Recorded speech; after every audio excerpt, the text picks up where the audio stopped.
Kita hidup ini ternyata dari kaget ke kaget, sampai akhirnya kita pusing, bingung, sembuhlah, ruwet ini di kepala kayak orang ekstase.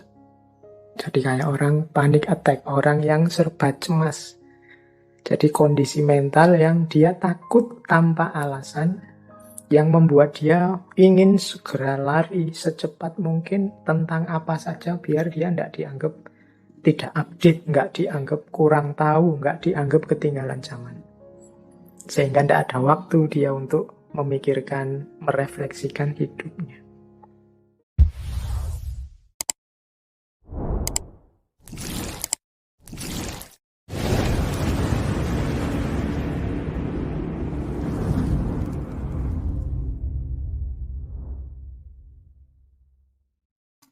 Assalamualaikum warahmatullahi wabarakatuh. Bismillah. Mari kita lanjut lagi belajar kita, ngaji kita. Ada istilah piknolepsi. Piknolepsi ini teman-teman mungkin ingat epilepsi ya, gejalanya sama. Jadi piknolepsi ini kondisi seperti epilepsi. Epilepsi itu kan sejenis seperti pusing, seperti mabuk, seperti orang ekstase, kejang-kejang. Yang terjadi ketika manusia larut dalam kecepatan dan percepatan perubahan. Jadi, sehingga karena menumpuk tingginya frekuensi perubahan-perubahan citra, kombinasi-kombinasi wawasan yang tidak terduga, kejutan-kejutan informasi yang terus-menerus, muncullah piknolepsi. Jadi kita ini, tadi kan kita diserbu oleh macam-macam informasi, yang bahkan setiap detiknya berubah, ada informasi yang baru. Ini bisa sampai level tertentu membuat kita pusing, bingung, kayak orang ekstase, orang mabuk. Jadi kaget terus-terusan, tegang terus-terusan.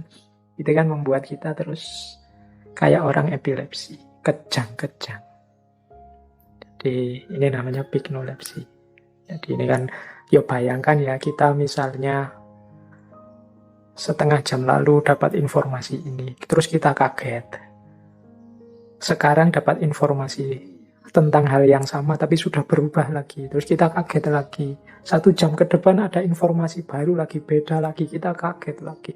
Kita hidup ini ternyata dari kaget ke kaget, sampai akhirnya kita pusing, bingung, sembuhlah, ruwet ini di kepala kayak orang ekstase. Nah, jadi hari ini banyak orang yang situasinya begitu.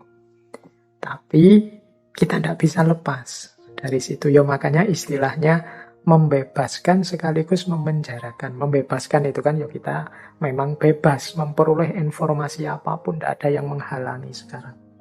Tidak ada sortir-sortiran. Kita bisa menyebar informasi apa saja, orang lain juga bisa menyebarkan ke kita. Ini namanya kan membebaskan.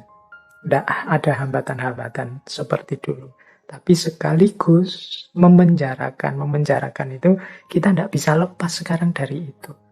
Wong yo hasilnya itu pusing, bingung. Tapi kan kita ikuti terus.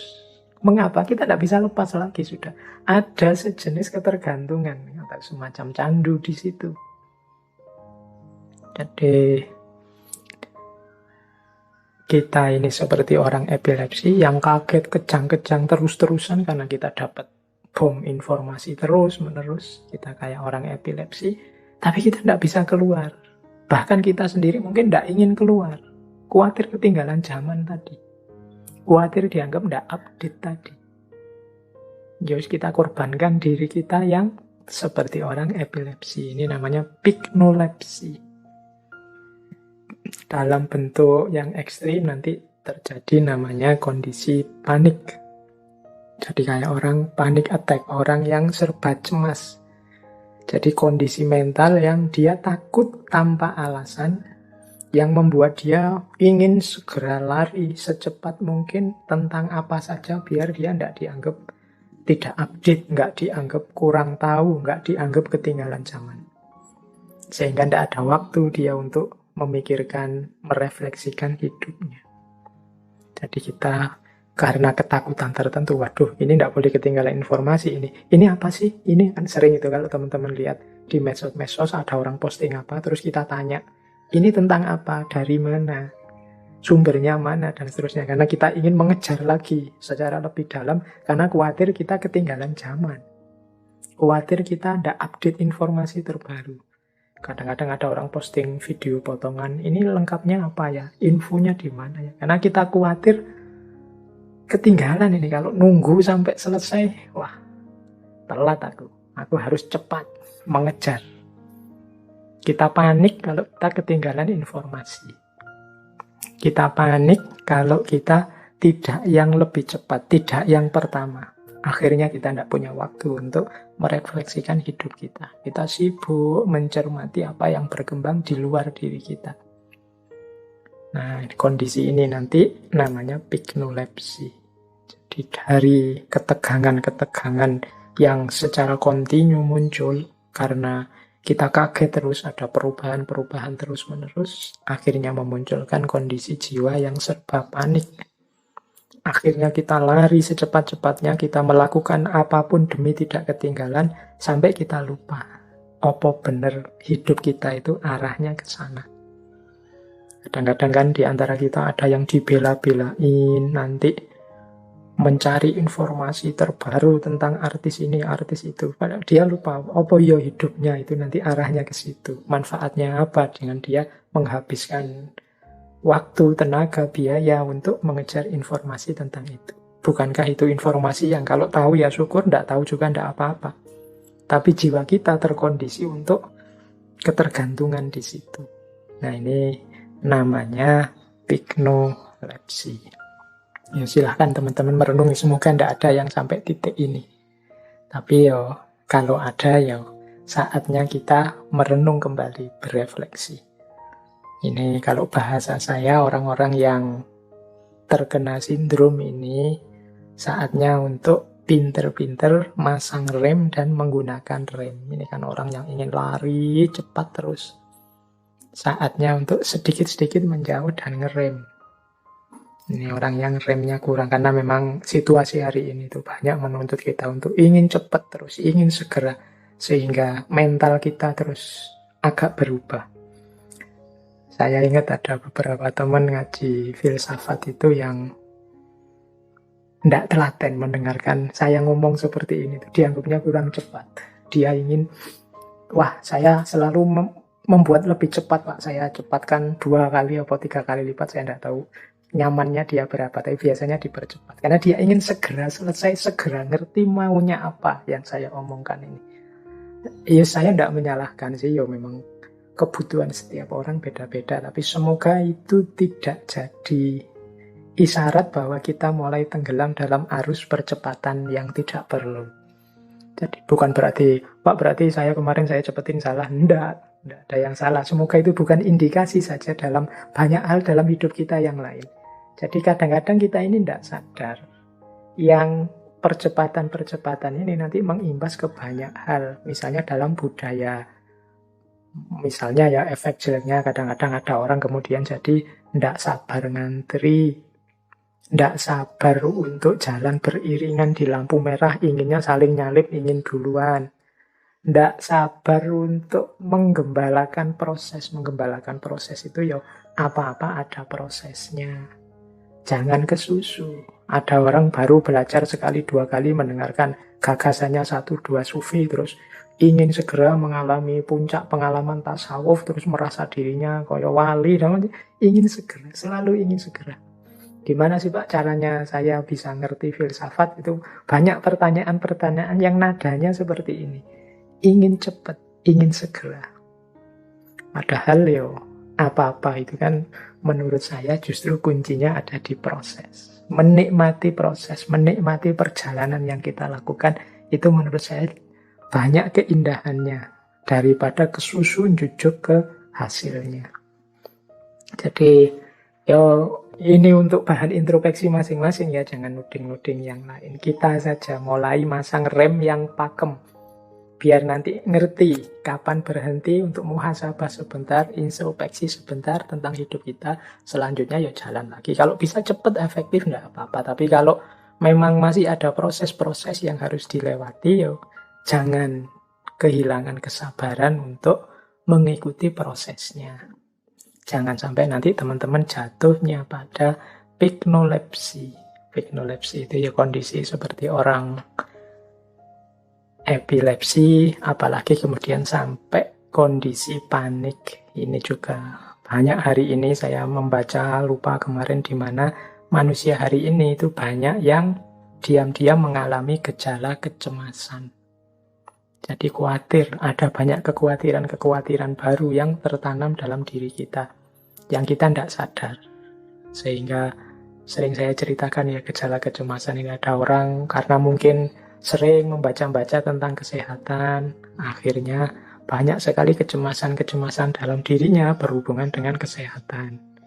Nanti pusing sedikit saja terus, waduh ini jangan-jangan stroke ya, ini jangan-jangan. Nah, itu semacam gejala kecemasan. Jadi jangan salah, gejala kecemasan ini ya penyakitnya mental, tapi dia juga bisa berpengaruh ke fisik. Mungkin perutnya jadi mules, dadanya jadi berdebar-debar. Nanti dadanya berdebar-debar, waduh ini jangan-jangan penyakit jantung. Nah, itulah efeknya dari kondisi panik ini. Makanya teman-teman ya hati-hati, berpikir yang normal saja. Cuma ini ya memang budaya yang ada di sekeliling kita. Jadi ini semacam, kalau saya Pak ingin jalan pelan-pelan, ternyata tidak bisa Pak, didorong terus oleh lingkungan sekeliling itu biar cepat. Jadi ini ya semoga teman-teman bisa mengatur ritmenya, karena hidup ini ya cepat terus ya masalah, terlalu lambat juga masalah. Segalanya harus pas, sesuai porsi dan proporsinya. Baik. Ada lagi. Nah, setelah ini kita bahas pandangannya Virilio tentang virtual reality. Yo, sebenarnya lanjutan The Last Vehicle. Tadi ada virtual reality. Jadi ada quotes begini dari Virilio. Karena tidak ada lagi horizon sebagai sasaran percepatan, mereka akan menciptakan yang tiruan, yaitu horizon pengganti. Ini maksudnya apa? Tidak ada lagi horizon sebagai sasaran percepatan itu. Dunia nyata itu kan ada memang sunatullah-sunatullahnya, fitrah-fitrahnya, hukum-hukum alamnya, yang tidak semua bisa dipercepat. Ada proses-proses yang harus diikuti dalam banyak hal. Sehingga yang bisa dipercepat rasanya memang sudah diupayakan semua lewat teknologi bikinan manusia. Tapi kalau semuanya sudah, kita masih tetap ingin lebih cepat lagi. Akhirnya diciptakanlah satu dunia baru, atau bahasanya Virilio, horizon pengganti. Horizon penggantinya itu apa? Kita hari ini menyebutnya dunia virtual atau virtual reality, atau kadang kita sebut dunia maya. Jadi makanya dalam gagasannya Virilio ada pembedaan antara virtuality dan reality. Virtuality itu ya dunia yang ada di balik gadget kita. Kehidupan kita di dunia maya itu virtuality. Berhadapan dengan reality. Reality itu kehidupan nyata kita di dunia ini. Jadi ada yang aktual, ada yang virtual. Selama ini kita, mengapa tadi saya sebut dunia maya? Ya karena ini sebenarnya masih samar-samar. Bahkan ada yang menyebut ini tidak nyata, makanya disebut maya. Ini semacam dunia simulasi, dunia permainan belaka. Tapi katanya Virilio enggak, itu bukan simulasi, tapi substitusi. Substitusi itu pengganti. Kalau simulasi itu kan tidak serius, hanya main-main. Tapi kalau substitusi ini pengganti dunia nyata. Jadi dunia nyata apa, dunia mayanya sekarang sudah ada gantinya. Saya contohkan yang paling mudah, sederhana ya.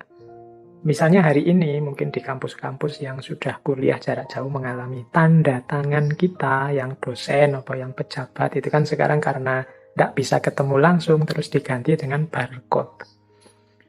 Jarak jauh kita ngirim tanda tangannya. Barcode ini kan tanda tangan di dunia maya. Kalau tanda tangan kita yang biasa pakai pulpen itu ya tanda tangan di dunia nyata. Nah, tanda tangan barcode ini kan tidak sekedar simulasi dari tanda tangan di dunia nyata, tapi dia substitusi, gantinya. Jadi, makanya kalimatnya Virilio, aku tidak percaya simulasi. Aku percaya bahwa kata itu sudah out of date, kata itu sudah kuno. Istilah simulasi itu perlu direvisi lagi. Sejauh yang aku tahu, teknologi baru menggantikan realitas aktual dengan realitas virtual. Dan ini lebih dari sekedar satu fase, tapi satu perubahan yang hakiki. Jadi ini memang perubahan dalam hidup, tidak sekedar permainan. Ya, teman-teman mungkin hari ini mengenal misalnya ada e-sport. E-sport itu kan istilahnya sport, tapi sport itu kan olahraga. Tapi kan yang main ya tetap di dunia maya, tapi ini bukan simulasi, ya beneran dia lomba, ada hadiahnya. Apa-apa kan sekarang serba virtual. Mungkin sebentar lagi KTP, KK itu modelnya virtual semua. Bahkan nanti saya membayangkan, lupa itu kayak di film apa, itu kan identitas kita itu mungkin bentuknya satu chip yang ditanam dalam diri kita, sehingga besok itu kalau orang screening kita itu langsung ketemu, oh ini siapa, orang mana, dengan punya detektor khusus untuk setiap orang. Nah itu hari ini nanti pada saatnya akan hadir semacam itu. Jadi bukan simulasi. Kalau simulasi itu kan main-main, samar-samar, tidak jelas. Yang jelas yang dunia nyata. Tapi ini tidak. Dia akan pelan-pelan mengambil peran dunia nyata. Makanya kata Virilio, one day the visual world might win over the real world. Suatu hari dunia virtual ini akan menang, mengambil alih posisi dunia nyata. Sekarang apa-apa kan sudah orang sadar bisa dilakukan online, bisa dilakukan jarak jauh, bisa dipenuhi di dunia maya, tidak butuh dunia nyata. Jadi pelan-pelan dunia yang nyata ini akan diambil alih pengelolaannya oleh dunia maya. Contohnya sudah banyak hari ini, mulai yang semula harus konkret ketemu di dunia nyata, sekarang bisa dikelola di dunia maya. Mulai kuliah, dagang, jual, beli, apa saja sekarang sudah mulai diambil oleh dunia virtual. Sekarang kita itu bisa tinggal duduk saja di rumah, apa saja yang kita inginkan hadir. Jadi mulai barangkah, sampai jasakah, sampai apa saja semua hadir hanya dengan kontak kita ke dunia maya, tidak harus ke dunia nyata. Makanan sekarang kan tinggal pesan, hadir sendiri, apa saja yang kita inginkan ada. Jual beli juga begitu, e-commerce, pasar-pasar model virtual hari ini kan juga banyak. Jadi pelan-pelan dunia nyata posisinya akan lenyap, digantikan oleh dunia maya. Oke, kemudian ada lagi yang penting, hubungannya ketika dunia virtual ini lebih nyata dibandingkan dunia maya, yang sehubungan dengan identitas kita.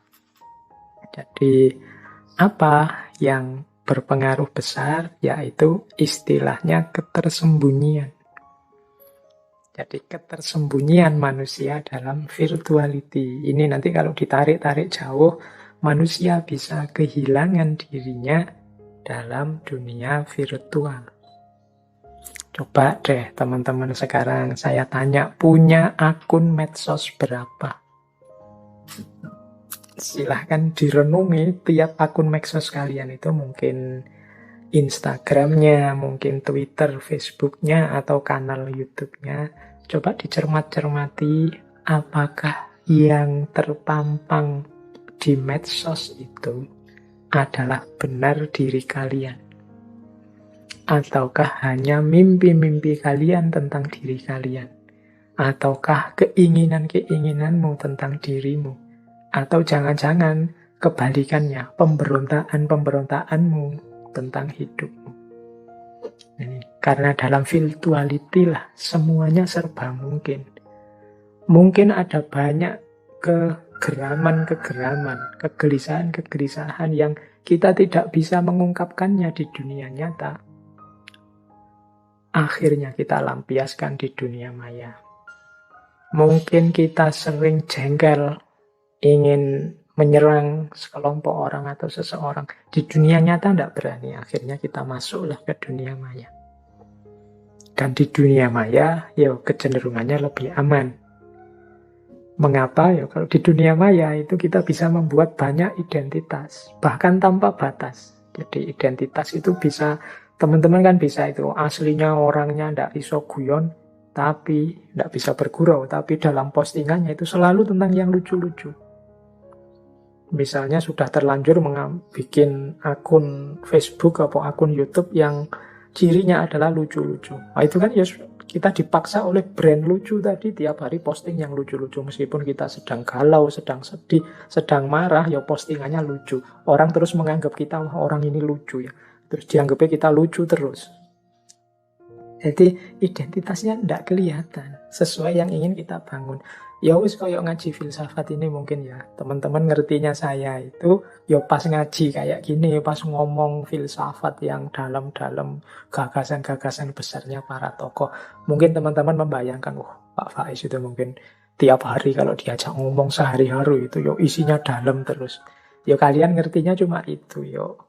Ya saya yo menjalani hidup normal saja ya, kalau pas ngaji ya memang materinya dalam, tapi dalam ngobrol biasa, ketemu temen, sama anak-anak, sama keluarga ya sama saja seperti yang lain. Nggak mungkin sama anakku terus ngomong filsafat kelas tinggi, wahai anakku ingatlah kebahagiaan dalam hati saja, kan nggak mungkin begitu.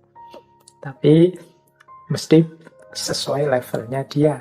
Tapi karena citra yang sudah terbangun di medsos, terus kalian menganggap saya itu sepenuhnya begitu. Diriku yang tersembunyi tidak kelihatan. Jadi citranya tergantung sebagaimana yang tampil. Jadi dalam virtuality ada ketersembunyian. Termasuk lenyapnya diri kita kalau kita tidak hati-hati. Maka problem utama dari realitas virtual adalah kita sulit untuk memiliki orientasi. Kita kehilangan rujukan tentang diri kita sendiri. Siapa sih aku itu sebenarnya? Ya tak contohkan diriku sendiri saja biar nggak nunjuk orang lain. Misalnya, karena tiap hari kalian ngomong Pak Faiz itu kalau ngomong dalam, Pak Faiz itu kalau ngomong mesti maknanya banyak, daging, semua macam-macam. Akhirnya saya sendiri terus terpengaruh. Sehingga kadang-kadang kalau ketemu kalian terus tak filsafat-filsafatkan ngomongnya, tak dalam-dalamkan, tak filosofi-filosofikan. Lama-lama terus aku kehilangan jati diriku. Aku tidak sadar, hakikatku apa ya itu. Keinginanku apa ya itu. Tuntutan jiwaku selama ini apa itu. Lama-lama akhirnya seolah-olah saya yang dikte kalian, tapi diam-diam sebenarnya kalian yang dikte aku, sehingga aku sendiri kehilangan jejak tentang diriku. Nah ini ketersembunyian dan bahkan lenyapnya diri dalam virtualitas. Kalian mungkin juga akan mengalami begitu. Mungkin ada tokoh yang biasanya dia posting ilmiah-ilmiah. Sekarang kok posting begini ya, terus diprotes sama netizen banyak orang. Loh, dia kan juga manusia. Ya kadang-kadang dia ilmiah, kadang-kadang dia santai, kadang-kadang dia bergurau, kadang-kadang dia serius. Wajar saja. Bahkan sekali-sekali dia salah, manusiawi saja. Tapi kadang-kadang tuntutan virtuality tidak begitu. Karena kalian sudah membakukan identitas, membekukan tipenya setiap orang, masing-masing orang. Akhirnya justru banyak orang kehilangan identitasnya dalam virtualitas. Ini belum saya sambungkan dengan yang ada pamrih kapital, ada target-target ekonomi. Mungkin nyari like yang banyak, nyari follower yang banyak, nyari subscriber yang banyak, atau bahkan yang dibayar untuk posting dengan tujuan target tertentu. Semakin lenyaplah diri dan identitas dalam virtualitas. Sehingga katanya Virilio tadi, virtuality itu sebenarnya bukan simulasi, itu bukan permainan, tapi substitusi. Dia menggantikan dunia nyata. Kehidupan yang semula dunia maya, pada akhirnya rasanya seperti dunia nyata. Dia ada ketersembunyian dalam virtuality. Nah, ini ada quotes yang saya bawa dari Virilio. These new technologies try to make virtual reality more powerful than actual reality, which is the true accident. The day when virtual reality becomes more powerful than reality will be the day of the big accident. Mankind never experienced such an extraordinary accident. Teknologi-teknologi baru itu berusaha untuk membuat realitas virtual lebih kuasa dibandingkan realitas aktual. Inilah kecelakaan yang sebenarnya.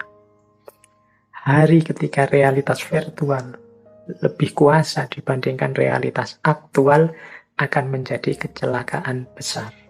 Manusia belum pernah mengalami kecelakaan sebesar ini. Jadi ya, dari sisi capaian-capaian peradaban, teknologi informasi kita itu luar biasa. Tapi jangan lupa seperti tadi, ada integral accident, ada kecelakaan, ada negativitas dibanding di balik capaian-capaian. Sehingga kita jangan hanya fokus menikmati, menghura-hurai, mengekstasi capaian-capaian teknologi informasi yang baru, tapi kita juga harus waspada dengan bahaya yang ditimbulkannya. Jadi mungkin sebentar lagi ada perubahan besar dalam tata hidup kita di dunia. Ya sebenarnya mulai kesadaran-kesadaran 4.0 dan macam-macam itu kan sebenarnya titik ketika peradaban manusia sebenarnya sebentar lagi akan berubah secara drastis. Apalagi dengan adanya virus corona, pandemi global ini, kesadaran-kesadaran tentang pentingnya ranah virtual itu kan semakin muncul, semakin memuncak. Saatnya orang sadar tentang kondisi virtuality yang dalam hal tertentu ada bahayanya. Maka seperti saya bilang tadi, pinter-pinter kita untuk ngerem. Persis seperti solusi yang ditawarkan oleh Virilio. Ada dua quote yang saya ambil dari Virilio untuk gimana sih menyikapi situasi mengerikan seperti yang digambarkan tadi. Oke. Ini quote yang pertama dari Paul Virilio menyikapi tadi, yaitu to regain our liberty and our distance, we must slow the images down. Untuk meraih kembali kebebasan kita dan juga jarak ruang di antara kita, kita harus memperlambat image. Jadi slow the image down. Jadi memperlambat gambaran-gambaran. Ini kan tadi kita diserbu oleh segala macam informasi. Ya direm sedikit lah. Jangan digenjot semuanya, pelan-pelan. Apa yang masuk ke dalam diri kita, dicerna dulu mana yang sesuai, mana yang tidak. Positif atau tidak untuk hidup kita, kontributif manfaat atau tidak untuk hidup kita, dan seterusnya. Disitulah hakikat sebenarnya kita menemukan kebebasan. Kalau kita seperti orang kalap dan panik tadi, karena saking khawatirnya ketinggalan zaman, segalanya dipercepat, ya kita akan mungkin banyak hal penting yang kelewatan. Atau yang seharusnya kita singkiri malah kita masukkan. Untuk bisa tidak tertipu seperti itu, ya kita agak slow down, agak pelan-pelan. Jadi jangan terlalu ambisius untuk semuanya harus serba cepat, harus selalu mendahului yang lain. Ya memang ada hal-hal tertentu yang lebih cepat, lebih baik. Tapi banyak hal yang sebaiknya hati-hati dulu. Dan tidak harus logikanya kan perlombaan. Hari ini memang banyak orang logikanya perlombaan.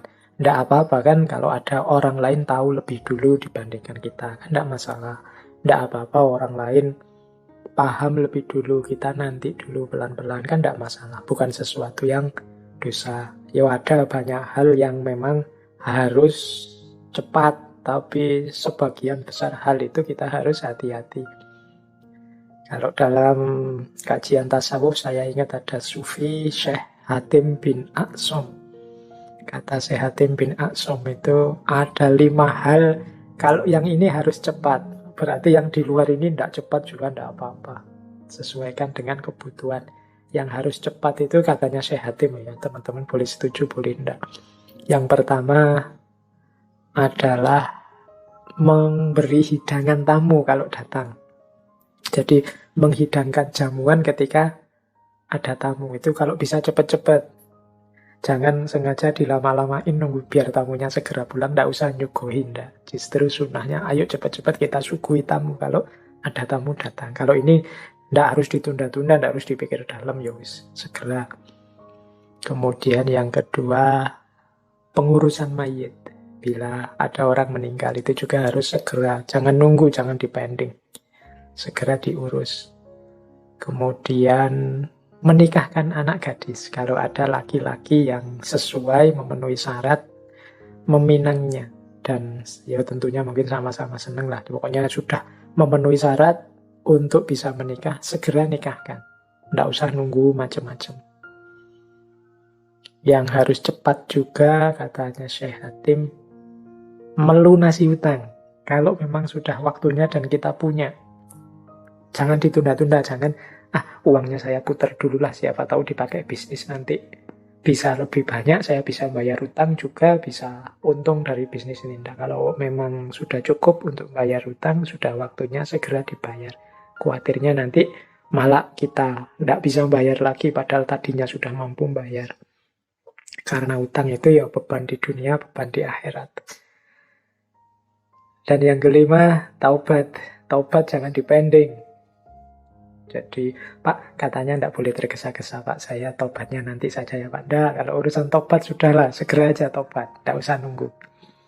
Jadi, suguhan untuk tamu, mengurusi mayit, menikahkan anak gadis yang sudah memenuhi syarat dan cukup, melunasi hutang, tobat, itu ini harus segera. Tapi di luar itu mungkin ya tidak harus segera. Kita cerna baik-baik apakah memang cocok dan sesuai untuk hidup kita. Jadi karena dalam banyak hal kita ini sering terjebak karena ingin cepat, ingin segera, terus kemudian hal-hal penting, hal-hal yang manfaat terlewatkan, sementara hal yang tidak perlu menghabiskan tenaga dan energi kita. Maka yang kedua, Virilio menyatakan resistance is always possible, but we must engage in resistance first of all by developing the idea of technological culture. Resistance is always possible. Melawan peradaban misalnya dengan anti-teknologi, ya mungkin-mungkin saja. Kan hari ini ada itu kan orang-orang yang saya anti gadget, Pak. Saya anti TV, Pak. Anak saya nggak saya kasih ini macam. Ya bisa-bisa saja. Tapi katanya Virilio yang jauh lebih penting adalah kita mengembangkan idea of technological culture. Jadi, yuk kita membangun budaya teknologi yang positif. Jadi, kita rancang cara hidup yang memanfaatkan IT secara maksimal tapi tidak merusak hidup kita. Apa mungkin begitu, Pak? Ya mungkin saja. Karena kelihatannya filosofi, hikmah, rancangan, pemahaman tentang teknologi secara mendalam itu kalah cepat dibandingkan produk-produk teknologinya. Sehingga kita selalu terlambat mengantisipasi tadi integral accident-nya. Kalau sudah ada kasus, baru kita bingung. Begitu ada anak-anak kecanduan gadget, baru kita diskusi macam-macam. Kita tidak pernah memprediksi secara serius sejak awalnya. Dan kita tidak pernah secara sengaja, rancangan budaya teknologi yang positif hari ini itu seperti ini. Sesuai dengan norma kebangsaan kita, sesuai dengan norma keberagamaan kita, sesuai dengan nilai-nilai budaya kita. Ini mari kita rancang. Ini lebih penting dibandingkan perlawanan individual, insidental, perorangan. Anak-anak kita itu misalnya sudah tidak tak kasih gadget, ya mungkin nanti di luar dia pinjam gadgetnya temannya. Mungkin jauh lebih ambisius, nanti lebih rakus, lebih tamak, karena selama ini dihalang-halangi. Orang sekarang akhirnya ingin meraih semuanya, karena kemarin dihalang-halangi. Begitu pegang, sudah tidak berhenti-berhenti. Ada banyak yang semacam itu. Maka resisten yang sifatnya insidental ini ya boleh-boleh saja, silahkan. Tapi kalau bisa, mungkin yang punya kekuasaan dan berkepentingan dengan ranah ini membangun technological culture yang positif. Budaya teknologi yang tidak menyia-nyiakan temuan-temuan terbaru teknologi, tapi sekaligus tidak ditelan oleh teknologi sampai kehilangan kemanusiaan kita. Jadi ini PR peradaban. Karena kalau tidak, seperti katanya Virilio tadi, teknologi informasi hari ini, teknologi virtual hari ini akan jadi bahaya besar bagi kehidupan manusia.